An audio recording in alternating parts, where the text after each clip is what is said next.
here, coward. Yes, it's video game time again here on 4 Later. With news, previews and reviews for PlayStation, PC and Nintendo games. Not forgetting, of course, the Dreamcast, which will be making its way into many of our homes in just under 2 months' time. So hold on to your hats, because later on in the show we'll be flashing up some cracking sheets, not to mention one lucky winner's going to go home tonight with a brand new console and some cool-ass games. So stuff a tape into your video and hit record or you might be missing out. Ow! Tonight we're skimming through the Metropolis in Wipeout 3, we're scratching on the decks in Beatmania, and we're playing Cops and Robots in G-Police 2. But first, here's Alex with another Dreamcast game. Once upon a time, there was this cute little Italian plumber who wore red dungarees and lived in this puzzle-heavy platform adventure. His name was Mario, and he made the fat boys at Nintendo very, very happy and very, very rich. Ever since then, every single console has been looking out for a cute, cuddly cartoon character to call their own. Sonic the Hedgehog is Sega's mascot, and he's got a brand new game, Sonic Adventures in full 3D.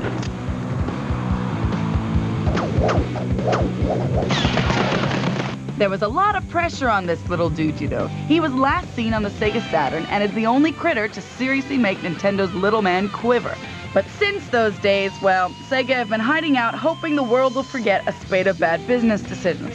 Thanks to those and a host of mediocre games, Sonic remains Sega's only non-arcade conversion that has the chutzpah to kick back at Sony and Nintendo.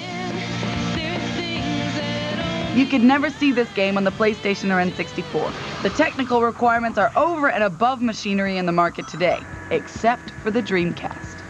You enter the game as Sonic. Back again is the evil Dr. Robotnik, who has decided to take over the world by creating a creature called the Perfect KO, who is powered by 7 Chaos Emeralds. Your mission is to locate and collect all of the emeralds and defeat your arch enemy, thereby preserving world peace for yourself and the 6 other characters in the game world.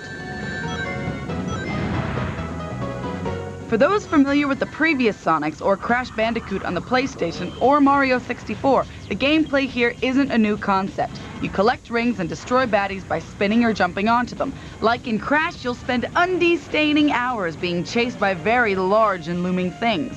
Like in Mario, you'll spend hours wandering around a huge world looking for emblems and solving puzzles.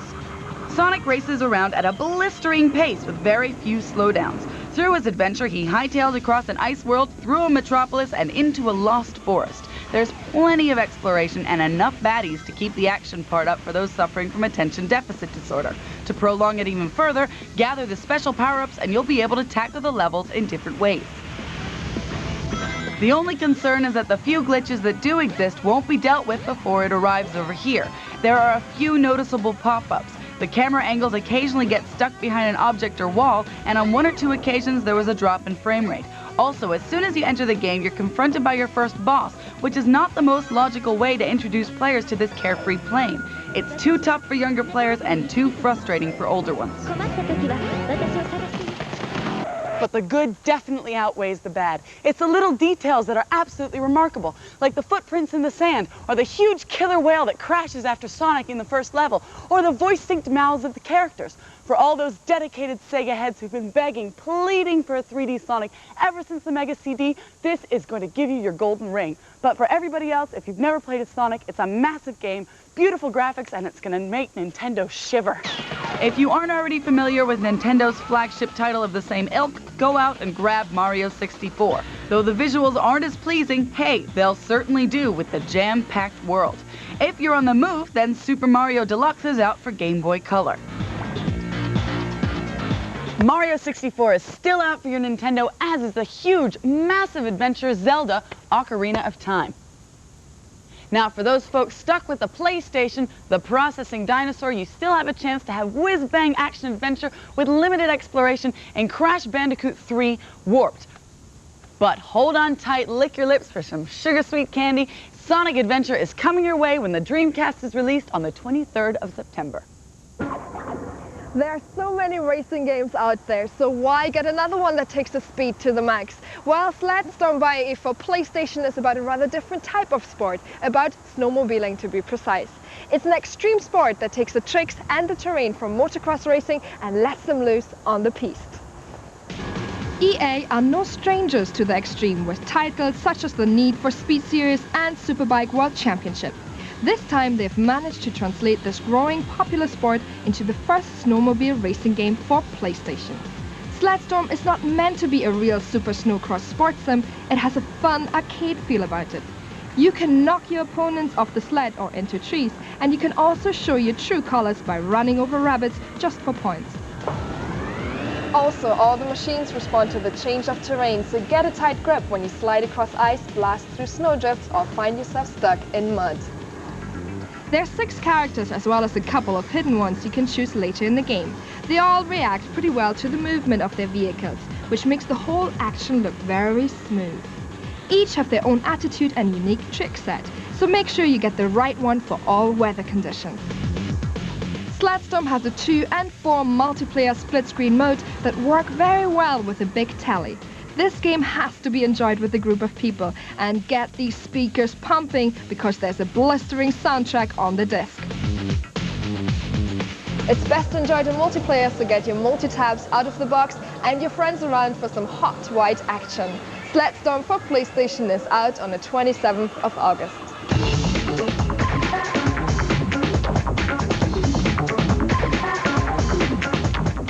All the weird stuff comes out of Japan. We've got them to thank for the Raptastic Parappa the Rapper, the Boogathon Buster Groove, and now there's a new novelty in town, and it's called Beatmania.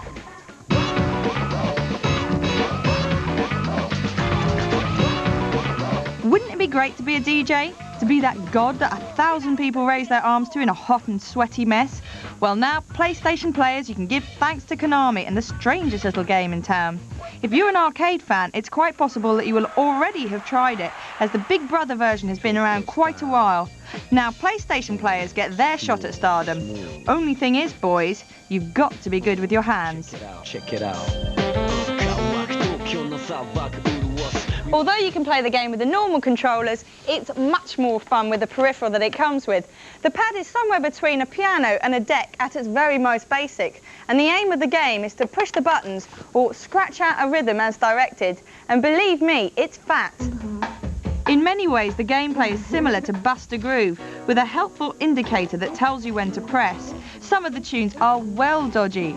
Bits got to play the Japanese version that included all sorts of music types, including hip-hop, ambient, techno, and my absolute favourite, the reggae funky jam mix. Apart from showing off your musical skills to your mates, you'll be playing to amass money.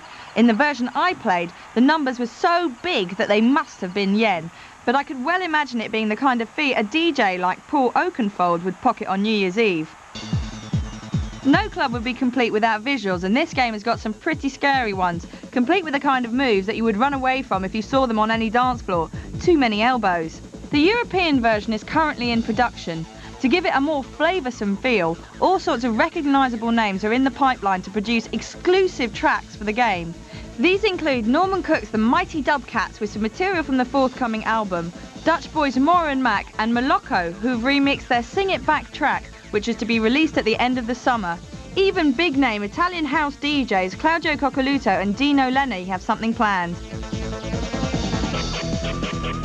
This is a bizarre game, but completely addictive. It's loads of fun and great at parties. And what's more, there's a whole host of eccentric Japaneseness on its way over soon, including the dance-crazy Dance Mania. I can't wait.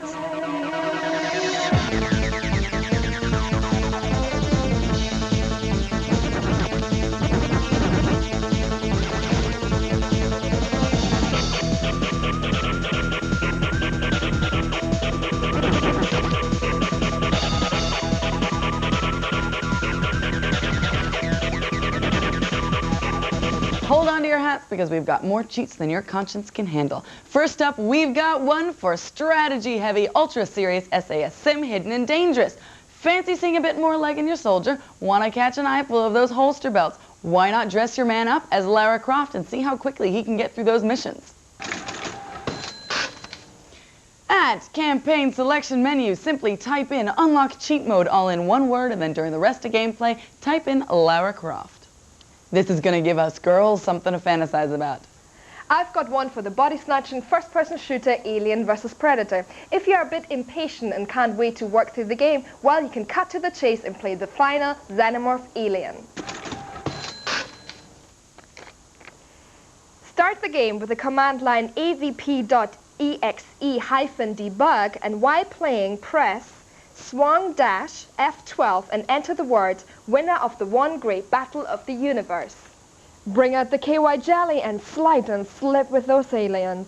Fancy a large one? We've got a cheat for angling simulation game Fisherman's Bait, a bass challenge. If you want to catch a whopper, simply type in the following: triangle, circle, square, cross, R1, R2, press them all at once and then head down to the chippy for a champion dinner. Join us after the break for Wipeout 3.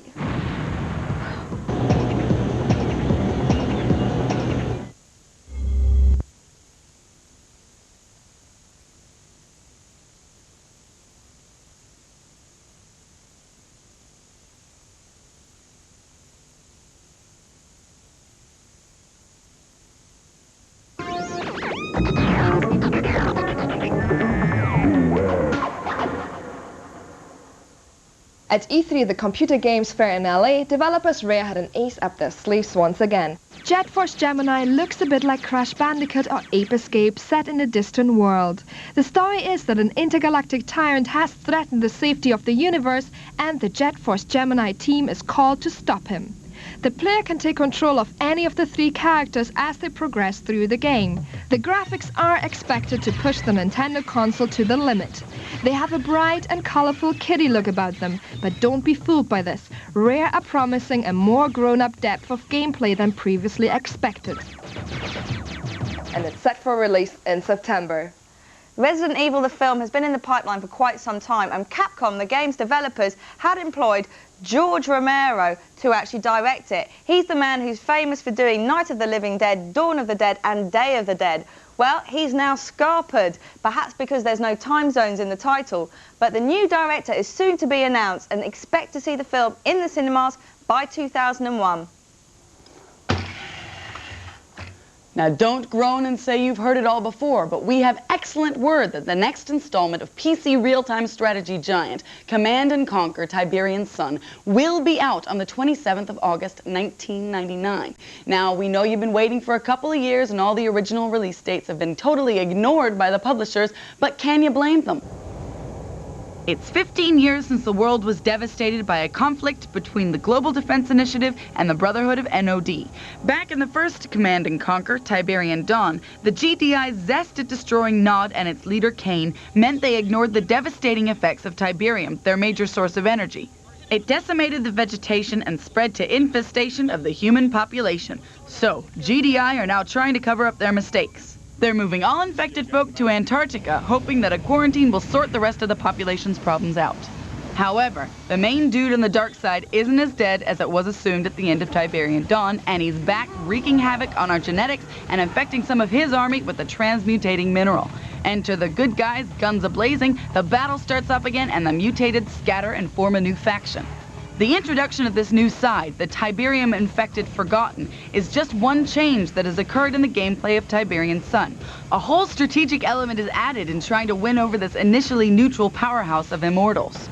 Look out also for the voxel-based landscapes necessary to create the dynamism of the terrain. This has a direct effect on gameplay, for not only is it more difficult for units to traverse over raised elevations, but the ground becomes riddled with bomb scars and pitfalls that make it much more difficult to cross.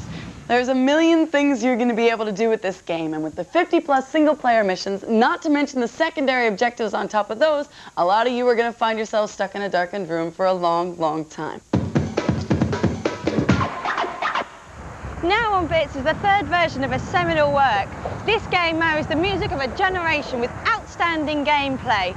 It's been 3 years coming, but I had the privilege of seeing early preview code 2 months before the game is released. And you know what? I liked it.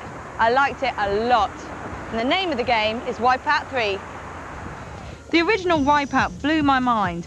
unbelievably fast racing combined with eye-popping graphics for the first time and the kind of touch-sensitive use of the controls that only the very, very skilled could master. Many complained that it was too hard. An obsession was born. Then came Wipeout 2097, the second coming. This time the courses had been widened to make it easier and also a more enjoyable game for 2 players.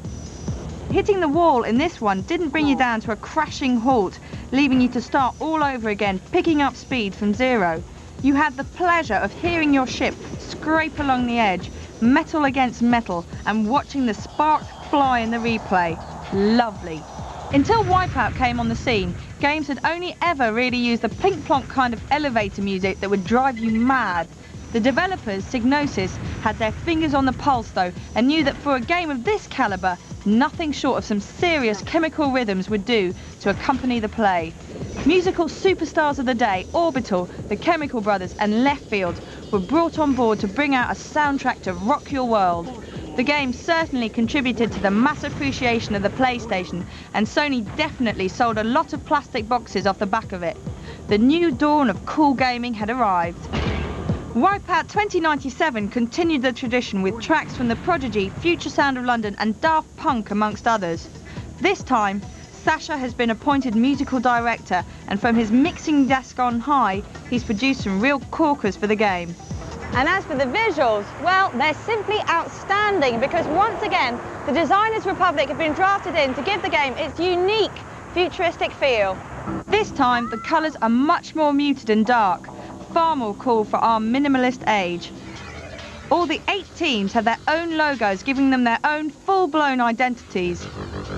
In the opening FMV, you'll not only see the logos animate, but also one of the most amazing pieces of moving graphics ever. A ship coming together from 1,000 different pieces. Absolutely breathtaking. But how does the game play?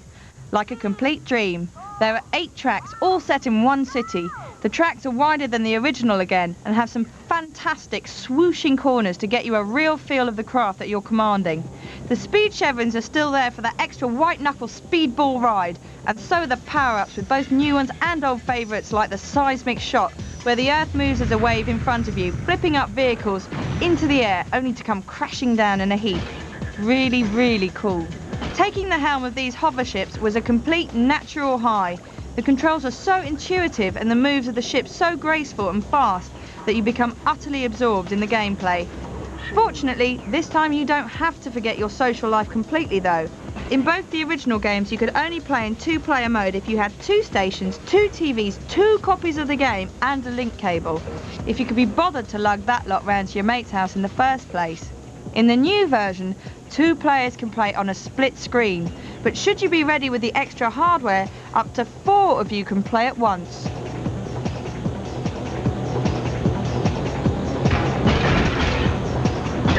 So, Wipeout 3, easy on the eyes, easy on the ears, and gorgeous in the hands. Roll on September when we all get a chance to play the finished version.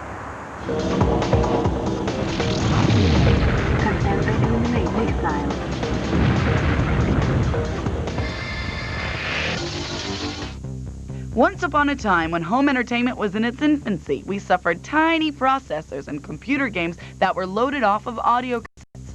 After a long and noisy wait, we felt lucky to have a game on our screens at all. Who cared if the music went waka waka waka, beep, beep? Well, one man who did was Tim Wright. Years later, he'd produced music for Wipeout, the first game to spawn its own album. With games music coming of age, Wright decided to go a stage further and offers us the chance to compose our own music. You're watching the result. Music creation for the PlayStation, a 16-track sequencer with its own pop video direction tool. With the sequel on its way and a whole host of kooky music-based games flooding our shores from Japan, Bits talks to Tim Wright himself to get some kind of an overview and find out a bit more about music creation for the PlayStation. You're getting a lot of reaction from just straight music magazines and not just computer games magazines, aren't you? It's great that, because when I first came up with the product, I was hoping that would be the case. You know, that people would take the PlayStation out of the gaming arena and see it's a serious musical production tool.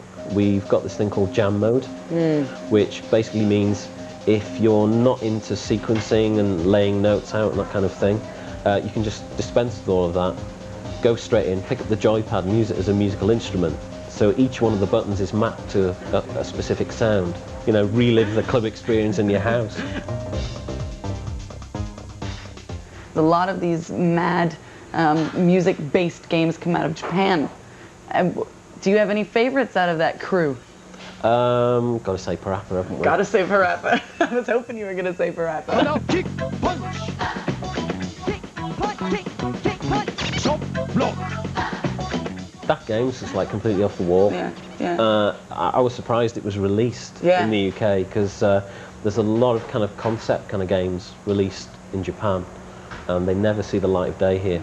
And that was one that was, you know, thank God it was released here. So what about other music-based games then? Something like Bust a Groove? I don't know. It's an action game, isn't it, really?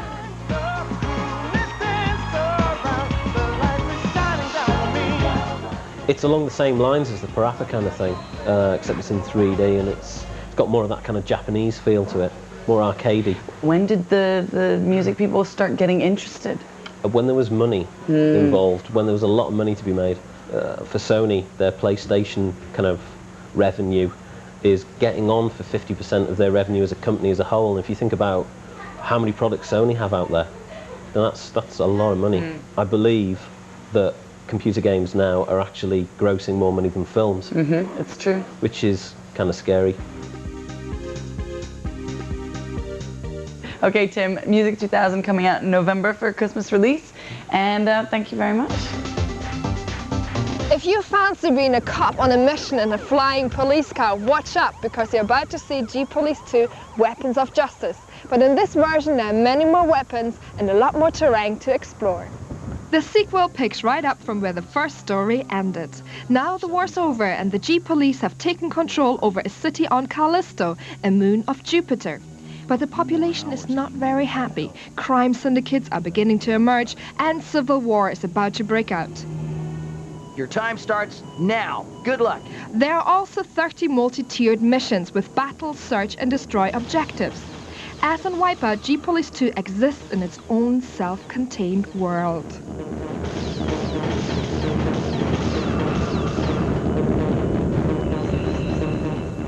There's a real sense of doom and foreboding in the environment. The only signs of life and living come from the neon lights on top of the skyscrapers.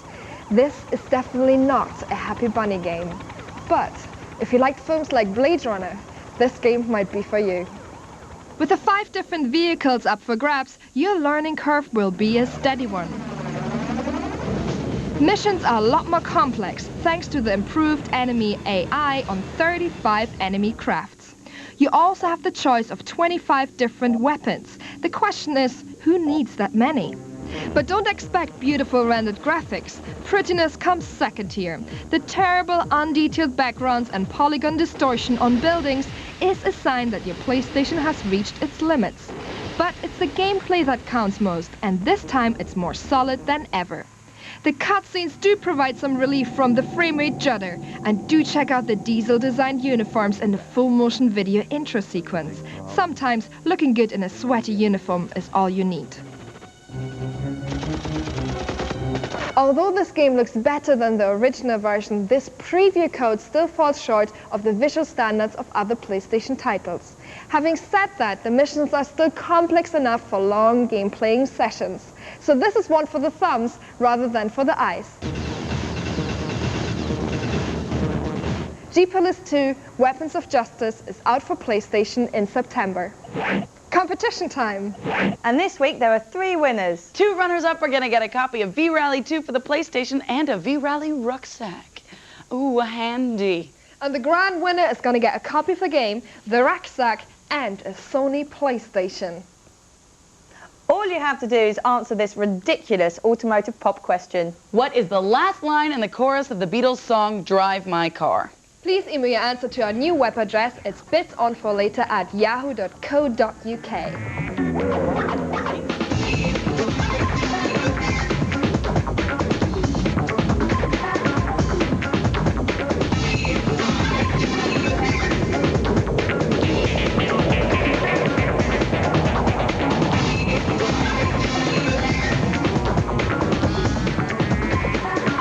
Beware, coward.